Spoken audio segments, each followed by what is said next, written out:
Glória a Deus. Boa noite, igreja do Avivamento. Paz seja convosco.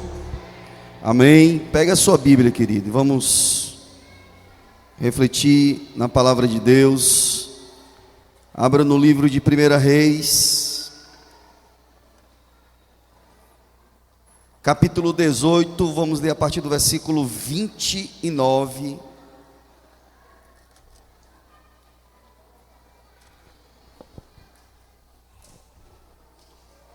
A partir do verso 29.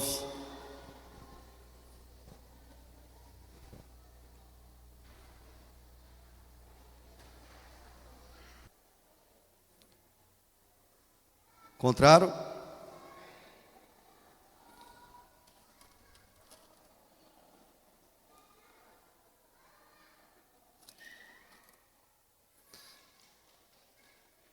Passado o meio-dia, eles profetizaram até a hora do sacrifício da tarde. Porém não houve voz, nem resposta, nem atenção alguma. Então Elias disse a todo o povo: aproximem-se de mim. E todo o povo se aproximou dele. Elias restaurou o altar do Senhor que estava em ruínas. Pegou 12 pedras, segundo o número das tribos dos filhos de Jacó, a quem tinha vindo a palavra do Senhor, dizendo: o seu nome será Israel. Com aquelas pedras edificou o altar em nome do Senhor. Ao redor dele fez uma vala capaz de conter 2 medidas de sementes. E então armou a lenha, cortou o novilho em pedaços e os pôs sobre a lenha. Então disse: encham 4 cântaros com água e derramem sobre o holocausto e sobre a lenha. Disse ainda: façam isso outra vez. E eles o fizeram. Disse mais: façam isto pela 3ª vez. E eles o fizeram pela 3ª vez. A água escorria do altar e enchia também a vala aberta. Quando chegou a hora do sacrifício da tarde, o profeta Elias se aproximou do altar e disse: ó Senhor, Deus de Abraão, de Isaque e de Israel, que hoje se fique sabendo que tu és Deus em Israel, e que eu sou o teu servo, o que, segundo a tua palavra, fiz todas essas coisas. Responde-me, Senhor, responde-me, para que este povo saiba que tu, Senhor, és Deus, e que fizeste o coração deles voltar para ti. Então caiu o fogo do Senhor e consumiu o holocausto, a lenha, as pedras e a terra, e ainda lambeu a água que estava na vala. Quando o povo viu isto, todos se prostraram com o rosto em terra e disseram: só o Senhor é Deus, só o Senhor é Deus. Então Elias disse: prenda os profetas de Baal, que nenhum deles escape. Eles os prenderam e Elias os fez descer até o ribeiro de Quizon e ali os matou. Amém? Abençoado seja a leitura em cada coração. Sente-se, por favor.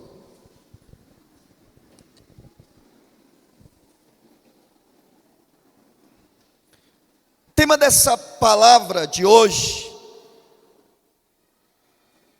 é a voz que responde à unção de Elias.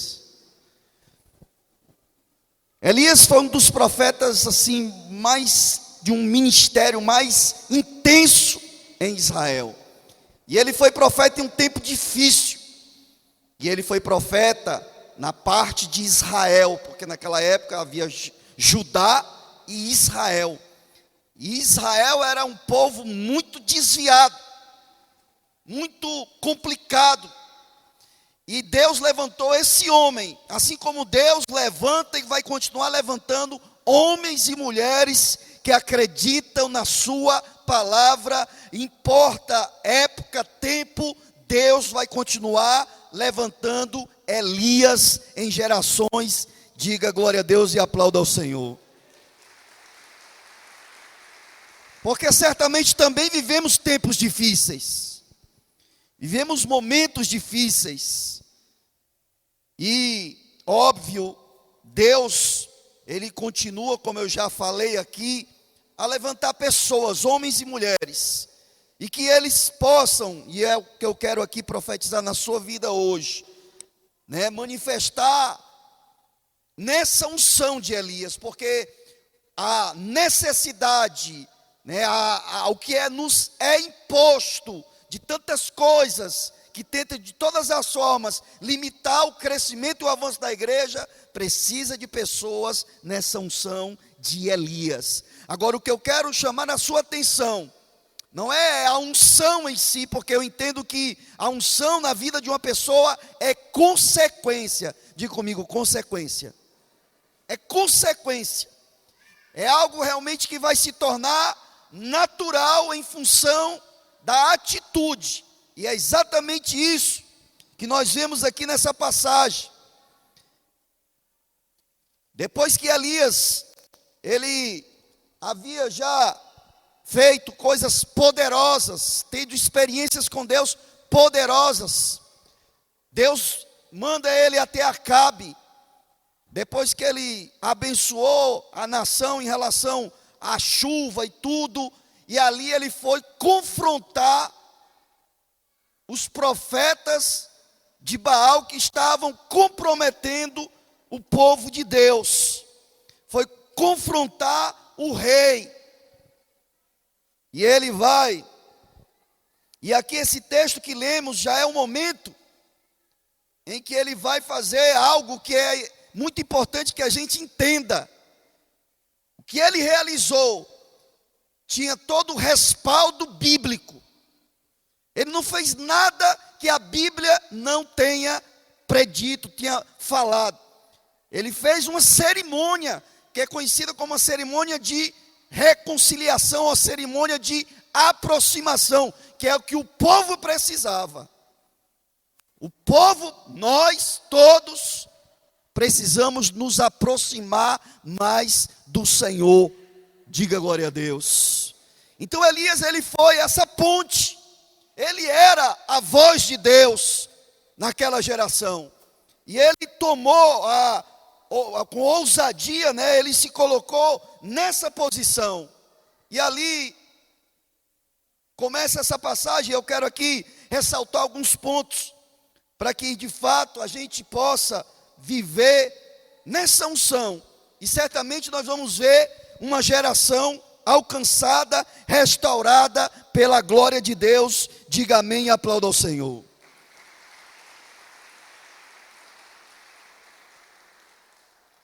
A primeira coisa que ele orienta, ele diz, é exatamente, ele chama as pessoas, porque naquele momento os profetas de Baal já haviam passado o dia inteiro clamando ao Deus deles, para que ele pudesse responder e pudesse queimar o sacrifício que eles haviam feito.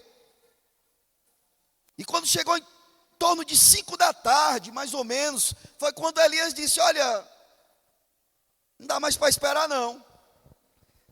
Talvez o Deus de vocês está muito ocupado. E ele não vai responder, porque se tivesse de responder, já tinha respondido.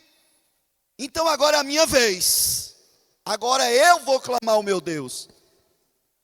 E aí nós vemos aqui exatamente essa passagem, queridos, que citamos aqui. Então a primeira coisa que ele faz, depois que eles tentam, ele chama o povo todo: se aproximem de mim. Diga glória a Deus. Em outras palavras, na verdade, ele está dizendo: vocês precisam se aproximar do Deus verdadeiro. Quantos querem ver a bênção e a manifestação do Senhor na sua vida? Se chegai-vos a mim, e eu vos chegarei a vós outros, diz o Senhor. Amém? Se cheguem a mim. E ele diz que nada vai impedir, ele vai se voltar ou se chegar a todos nós. Então, quando Elias chama o povo para ele, se aproximem de mim, presencie o que vai acontecer aqui. Era uma cerimônia de aproximação, de reconciliação. E eu creio que essa noite, Deus também quer promover na minha vida, na sua vida, essa reaproximação ou aproximação. Quantos entendem, diga glória a Deus. Às vezes a gente quer tantas coisas, não é? Mas geralmente não queremos nos aproximar de Deus. Queremos que Deus faça tantas coisas, mas não estamos dispostos a nos aproximar dEle. Às vezes até mesmo para vir à igreja é uma dificuldade.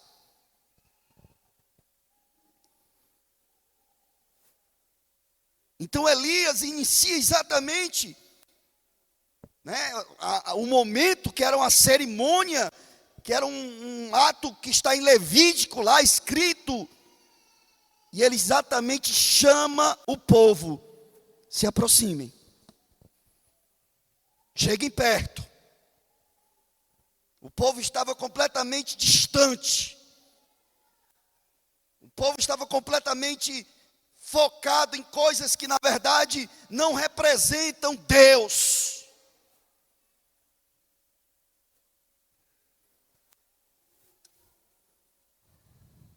Então ele diz: vem para perto. Se aproximem. Diga glória a Deus. E a outra atitude de Elias, o texto nos revela aqui que ele... Meu óculos quebrou a perna, irmão. Sentei em cima dele. Se aproxime de mim, todo o povo se chegou a ele, e ele restaurou o altar. Diga, restaurou o altar do Senhor, que estava desativado. Então Elias, escute, ele vai e toma atitude. O altar estava desativado. O altar não estava cumprindo o seu propósito. Altar é lugar de sacrifício, diga amém. Se não há sacrifício, o fogo nunca cessa, mas o fogo precisa do sacrifício para ele manter ali a chama sobre aquele lugar. Na verdade, quando Jesus, naquele altar que foi o Gólgota, ele ofereceu-se em sacrifício a Deus.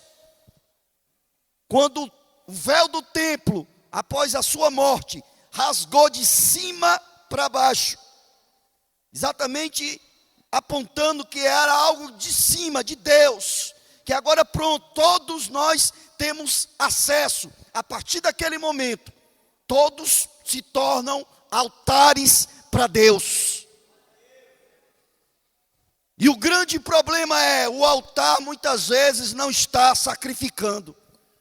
Não há sacrifício, não há renúncia. O fogo não cessa, porque o fogo vem de Deus, mas o altar tem que ter sacrifício.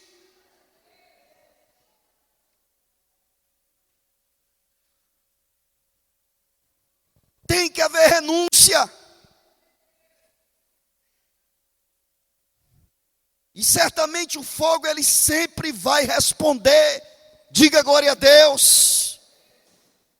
E ele quer se manifestar com esse fogo do Espírito na minha vida e na sua vida. E através desse altar, que é você, sou eu, que será todos aqueles que vão de fato começar a sacrificar nesse altar, não só você, mas uma multidão vai responder à unção de Elias.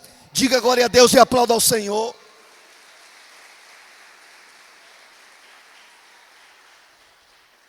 Então precisa restaurar esse altar. O altar parado, não há sacrifício, não há renúncia, não vive palavra.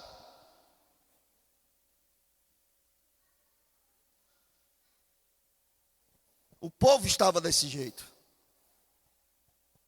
Israel era o povo escolhido, separado para Deus, para ser a nação sacerdotal para a humanidade. Mas eles estavam parados.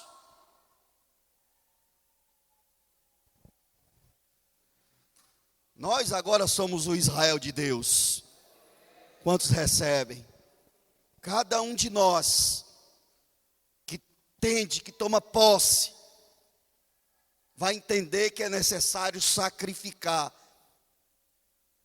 para que o altar ele possa estar ativo, para que o altar possa de fato cumprir o seu propósito. Diga glória a Deus. Então a segunda coisa ele é restaurar o altar. E aí sabe, irmão, que a única forma de um altar ser reparado, só existe um meio, que é a porta de acesso a essa restauração, sabe qual é? Arrependimento. Quando a pessoa se arrepende de verdade, isso não tem como você identificar automaticamente, mas se há um arrependimento verdadeiro, pode ter certeza que o altar já está pronto para haver sacrifício e, consequentemente, o fogo vai queimar, o fogo vai arder sobre essa vida, o tornando uma pessoa certamente diferenciada nessa geração. E é para todos, é para você, é para mim, mas precisa de arrependimento. Só o arrependimento. É como está lá em Crônicas, quando Salomão ia consagrar o templo e disse: olha, se o meu povo, que se chama pelo meu nome, se humilhar e orar, e se arrepender dos seus maus caminhos, então eu ouvirei do céu, perdoarei os seus pecados e sararei a sua terra. Ele está falando dessa terra, não é a terra geográfica, mais do que a terra geográfica, ele está falando do nosso coração. O fogo queima qualquer impureza. Na época, quando iam refinar o ouro, o meio era fogo. Hoje tem outros processos, mas naquela época só o fogo. Então, quanto mais fogo, mais o ouro era purificado, porque as impurezas não suportavam as altas temperaturas produzidas por aquele fogo. E aquele ouro ficava puro. E eu creio e vejo que é assim que Deus quer fazer na minha vida e na sua vida, mas precisa haver arrependimento. Diga glória a Deus e aplauda ao Senhor.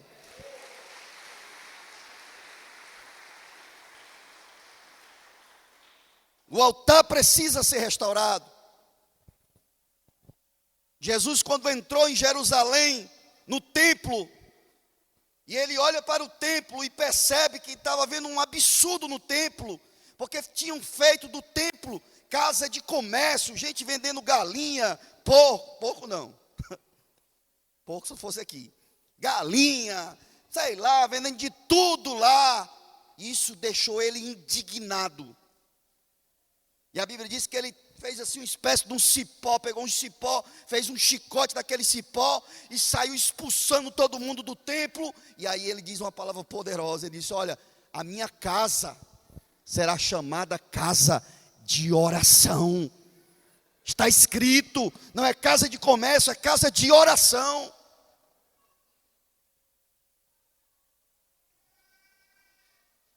Diga glória a Deus.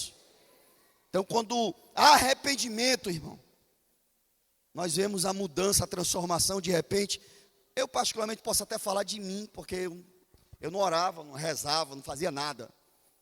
Só não era ateu, mas também não era nada.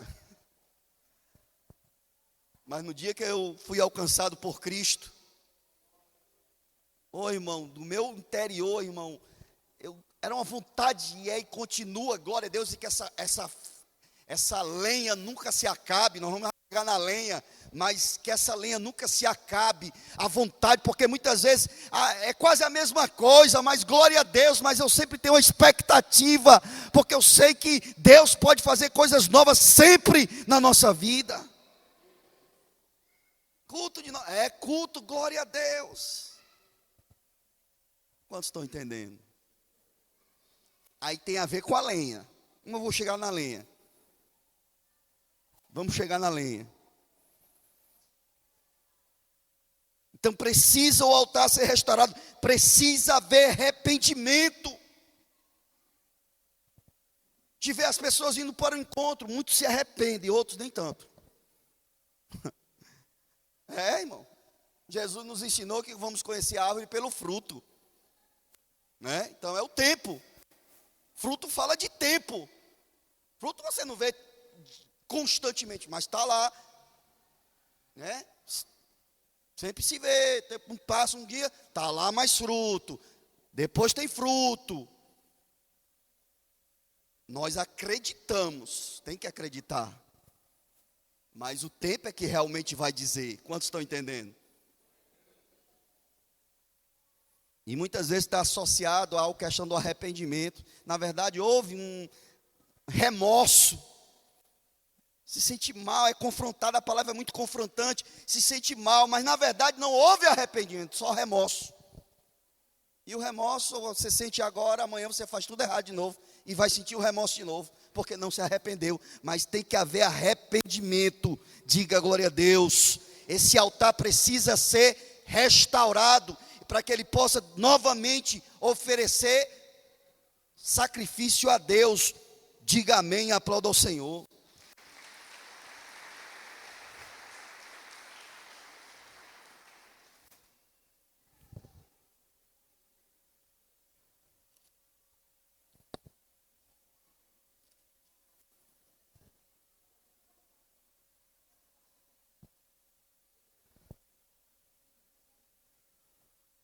E ao versículo 31 ele diz: pegou 12 pedras, segundo o número das tribos dos filhos de Jacó, a quem tinha vindo a palavra do Senhor, dizendo: o seu nome será Israel.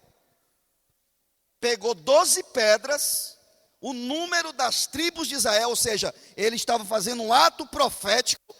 Cada pedra simbolizava uma das tribos que formava todo Israel, eram 12. E aqui o texto faz aqui uma observação que a gente tem que atentar, porque ele diz assim: 12 pedras, né, representando as 12 tribos de Jacó, a quem tinha vindo a palavra do Senhor, dizendo: Israel será o teu nome. Por que 12 pedras da tribo de Jacó, ou do povo, né, de Jacó? Por quê? Porque eles estavam desviados.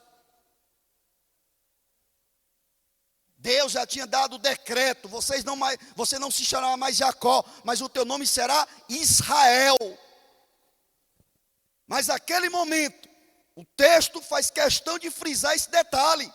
Eram 12 pedras representando Israel, porque eles ainda não tinham se voltado realmente a Deus. Ele estava fazendo o ato profético, pegou as 12 pedras para representar as 12 tribos, e o texto frisa 12 pedras representando as tribos de Jacó, a qual, pela palavra do Senhor, havia já dito que não seria Jacó, mas seria Israel. Então, queridos, Deus espera, né, essa atitude. Deus tem projeto para mim e para você. Deus tem propósito para a minha vida e para a sua. O teu nome não é para se chamar Jacó, o enganador, o usurpador. O teu nome é para se chamar Príncipe com Deus, Israel.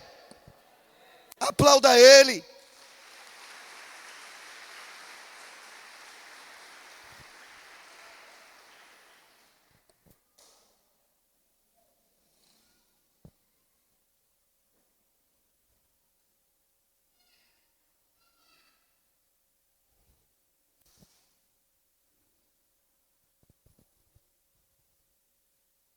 Versículo 36.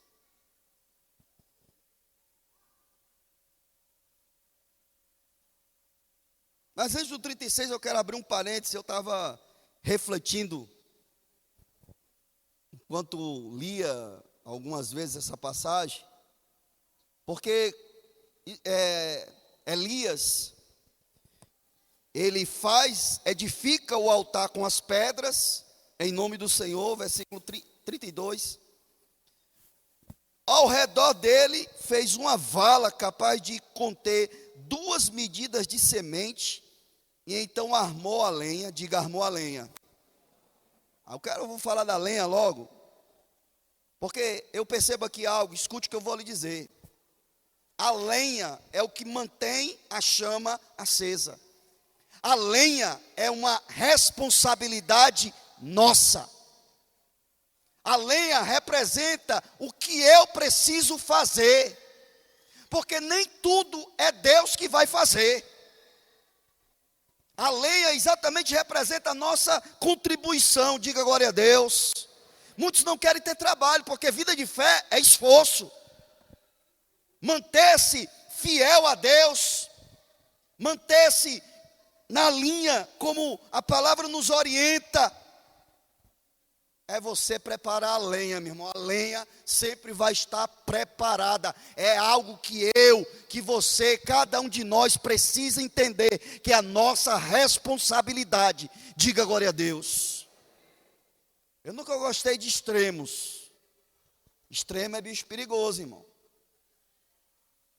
Muitos colocam toda, assim, como eu vou dizer, toda confiança não, a confiança tem que ser, mas toda responsabilidade em Deus, na sua vida.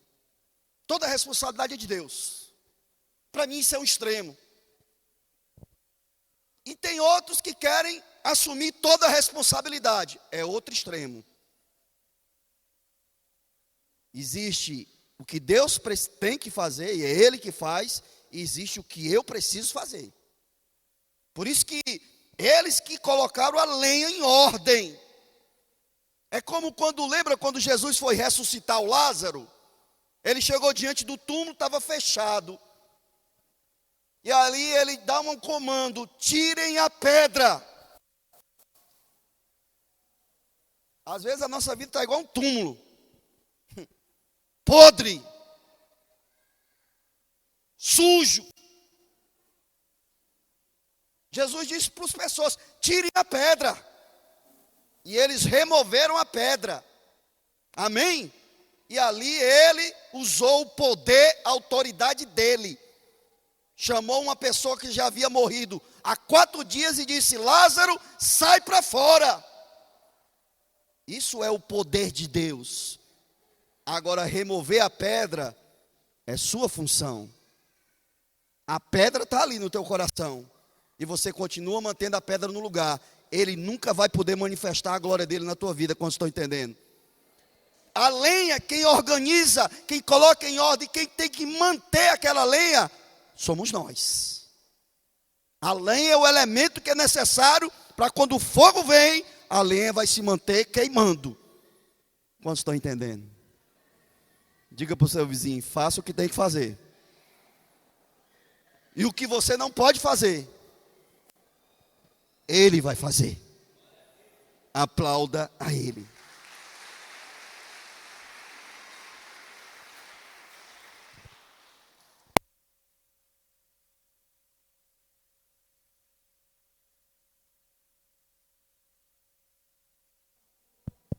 Outra coisa que eu quero chamar a atenção, refletindo nesse momento aqui, nessa passagem, é que Elias, irmão, fez uma coisa que não era comum. Ele mandou encher de água ao redor do altar. E ainda ele mandou encher por 3 vezes, 4 cântaros por 3 vezes, exatamente representando cada cântaro uma tribo de Israel. A água simboliza a palavra. Diga glória a Deus. É a água que purifica. É a palavra de Deus. Porém, fisicamente falando, é uma coisa que não tem sentido. Como é que você reveste um lugar de água onde vai ter que pegar fogo? O fogo, ele não ia conseguir queimar a água. Um fogo comum não. Um fogo comum não. Mas o fogo de Deus, amém? Nada resiste ao fogo de Deus. Sabe, eu estava refletindo sobre isso, irmão. Queimou o holocausto, queimou até as pedras foram consumidas pelo fogo, lambeu toda a água estava lá, ele lambeu, evaporou a água toda, até a terra deve ter ficado um buraco. E eu estava refletindo sobre isso, irmão. Quando Deus manifestar o fogo dele na tua vida e através da tua vida, nada vai resistir. Por isso que Jesus disse: eu vou edificar a minha igreja e as portas do inferno não vão prevalecer. Porque é o fogo dele. Aplauda ele.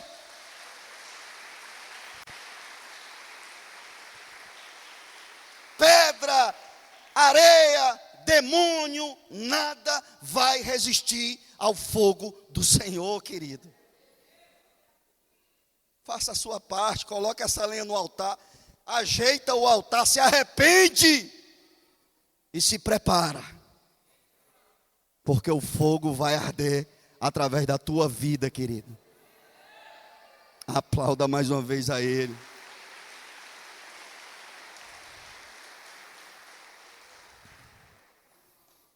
Eu estava imaginando agora, eu lembrando aqui da conversão de Paulo, Atos capítulo 9, Paulo ia atrás dos cristãos em Damasco, o primeiro mártir da igreja morreu sobre o consentimento de Saulo, de Paulo, que foi Estevão. Na verdade, naquele dia ali, Paulo se converteu. Naquele dia. Talvez quando ele estava vendo aquela cena, aquele altar sendo oferecido a Deus, é tão poderoso porque as pessoas apedrejando Estevão, e ele olha para o céu, e a Bíblia diz que ele vê o céu aberto, e o Senhor diz: vem, meu filho. E ele vai e diz: não imputes a ele esse pecado, Senhor. E Paulo, olhando aquilo, certamente foi um choque para a religiosidade dele. Talvez ele pensou consigo mesmo: eu não tinha coragem de fazer o que esse cara fez, não. Isso é loucura. E logo depois, Atos capítulo 9 foi depois, ele tem a visão celestial, uma luz tão poderosa que fez ele ficar cego, caiu no chão. E ali, 3 dias sem comer nada, sem beber nada, só orando. E no terceiro dia, Deus envia um profeta. Aliás, me envia um profeta onde ele estava. E o profeta chega lá, irmão, ainda com medo, porque dizia: mas esse cara matou, perseguiu os cristãos. Ele é um vaso escolhido. Diga para o seu irmão: você é um vaso escolhido. Você não está aqui por acaso. E ele orou, caiu umas escamas dos olhos de Paulo, ele passou a enxergar, e automaticamente ele disse: eu quero ser batizado. E aí aquele que perseguia, agora era perseguido por causa do evangelho. Ele irmão, recebia profecias: não vá para Jerusalém, vão te matar, vão te maltratar. Ele disse: eu não só estou pronto para sofrer pelo evangelho, mas se for preciso, eu morro por ele, eu dou a vida pelo evangelho. Eu vou fazer o que Deus me colocou no meu coração para fazer. É a chama queimando, meu irmão. Quantos estão entendendo? Diga glória a Deus e aplauda ao Senhor.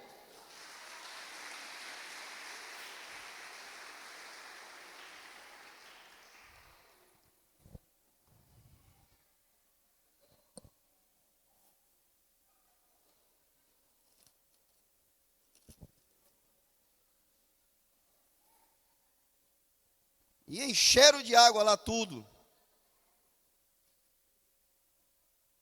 Aí a Bíblia aqui, ó, versículo 30. O óculos fica todo. E eu não enxergo direito. Engraçado. O versículo 38 diz, preste atenção: quando chegou a hora do sacrifício da tarde, o profeta Elias se aproximou do altar e disse, aí ele vai orar, na hora certa, na hora em que a palavra de Deus diz. Quantos querem ser conquistadores, vencedores para a glória de Deus? Não invente não invente nada, faça conforme já está escrito. A maior revelação de Deus para os homens, não posso perder outra perna, é essa, querido. Tem gente que anda atrás de revelação aí, que tem um suposto profeta, não sabe nem quem é. Pode ser um enganador. Quantos estão entendendo? E tem à sua disposição a maior revelação que Deus deixou à humanidade. Se você seguir esse manual, ou pelo menos se esforçar, porque seguir completamente você não vai, mas você vai se esforçar. Irmão, será abençoado tua entrada, tua saída. Bendito será no campo, na cidade, amém? Bendito será teus filhos, bendito será as tuas coisas, teus negócios. Quantos estão entendendo? Problema da gente é que muitas vezes não faz como Elias, quebra o protocolo.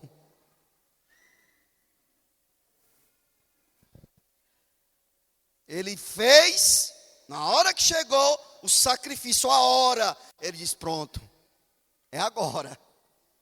Já tinha um argumento bom, vocês tentaram o dia todo, não deu em nada, estou todo cortado aí. Ele deve estar muito ocupado, o Deus de vocês, ele é diferente do meu, o meu não tem isso não, ele trabalha toda hora. Então é a minha vez, mas na verdade ele estava sabendo que era o horário do sacrifício. Por isso que lá na frente, quando ele ora, ele diz, Senhor, eu fiz tudo o que o Senhor falou. Ele não está fazendo nada de mim mesmo, eu inventei isso agora. Não, irmão, ele estava fazendo exatamente o que Deus havia falado. Quer ser abençoado? Quer ter a unção de Elias? Faça exatamente o que Deus tem falado ao teu coração.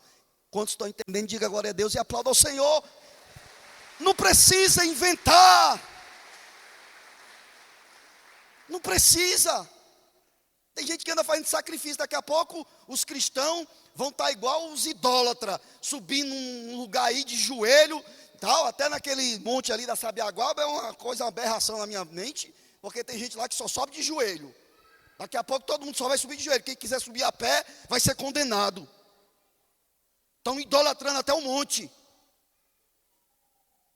Nem no monte, nem no outro. Eu procuro os verdadeiros adoradores, aqueles que me adoram em espírito e em verdade. Não estou dizendo com isso que é errado, que não se deve, até eu vou. Mas eu fico observando, irmão, e lamento muito esse tipo de coisa. Daqui a pouco vai pedir a bênção ao monte. Daqui a pouco vai passar num carro pelo monte e vai se benzer também. Quantos estão entendendo? Estão inventando. Começaram a inventar, não precisa. Faça como Elias, faça aquilo que o Senhor tem falado. Quantos entendem, diga glória a Deus e aplauda ao Senhor.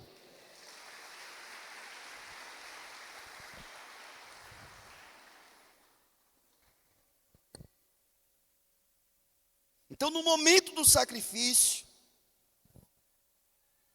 exatamente quando cumpriu tudo, ele preparou já, exatamente como está em Levítico, né? Porque como chama? As entranhas do animal, né? Eles não eram para ser queimada, tinha que tirar as entranhas. Diga amém. Então ele preparou tudo. O problema está dentro da gente. É interior. E aí ele vai e coloca em ordem. Aí vem a célebre oração, uma das orações mais rápidas que estão na Bíblia. Esperava-se, né, depois de um dia todo de gente clamando, Elias ia passar pelo menos uma hora, né, para o negócio ficar mais impactante, pelo menos uma hora aqui. Mas é uma das orações mais rápidas que estão descritas na Bíblia, irmão. Diga glória a Deus.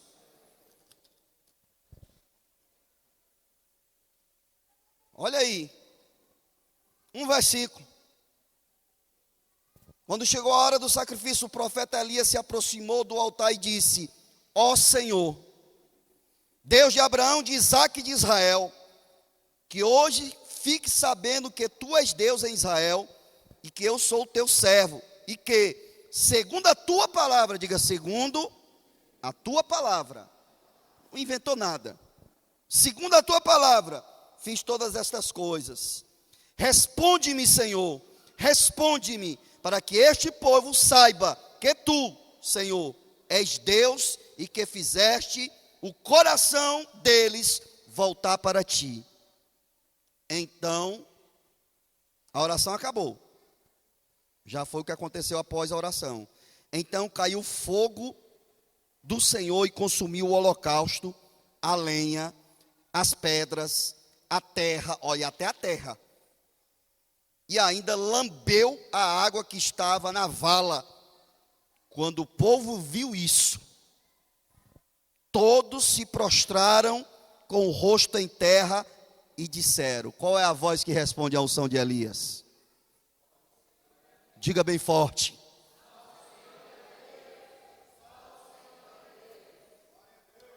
Eu não sei se você está entendendo, mas quando você abrir o seu coração e de fato você fizer o que a gente aqui descreveu, eu não tenho dúvida, irmão, as pessoas em tua volta, nas tuas ciclo, né, de relacionamento, de amizade, vão começar a dizer: só o Senhor é Deus. Os idólatras vão parar de idolatrar, os feiticeiros vão parar de sacrificar aos demônios e vão dizer: só o Senhor é Deus. Só o Senhor é Deus. Aplauda bem forte a Ele.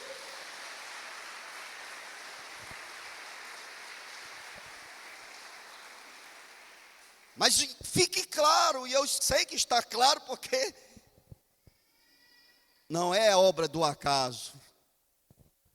Não é por Deus olhar para determinada pessoa.